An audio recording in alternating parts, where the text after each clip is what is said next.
एक दिन बादशाह अपने महल की छत पर टहल रहा था। टहलते टहलते उसकी नजर पास के घर पर पड़ी। वहां फिरोज की बीबी छत पर कपड़े सुखा रही थी। वो बहुत खूबसूरत और नेक थी। बादशाह ने अपने आदमी से पूछा, ये किसकी बीबी है? उसने कहा, महाराज, ये आपके गुलाम फिरोज की बीबी है। बादशाह के दिल में गलत ख्याल आ गया। उसने फिरोज को बुलाया और कहा, फिरोज, तुम एक जरूरी काम से दूसरे शहर जाओ। फिरोज इंशाअल्लाह कहकर निकल गया। जैसे ही फिरोज गया, बादशाह चुपके से उसके घर पहुंच गया। उसने दरवाजा खटखटाया। फिरोज की बीबी ने पूछा, कौन?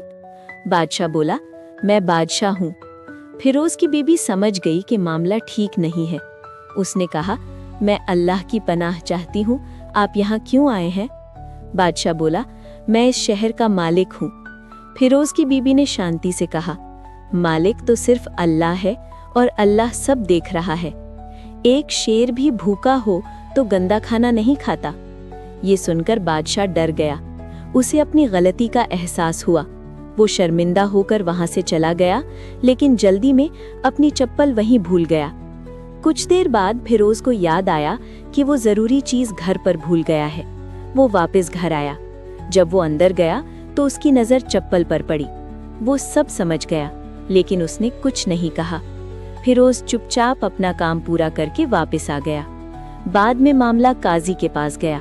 फिरोज ने कहा, मुझे एक बाग दिया गया था, लेकिन उसमें शेर के पंजों के निशान देखे, इसलिए डरकर मैंने वो बाग वापस कर दिया।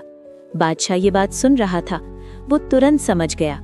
उसने कहा, अल्लाह की कसम, शेर उस बाग में आया था, लेकिन वो कुछ बिगाड़ नहीं सका और वापस चला गया।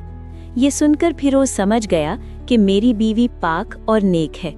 फिरोज अपनी बीवी को वापस ले आया और दोनों खुशी से रहने लगे। हया और ईमान हर इंसान की सबसे बड़ी ताकत है।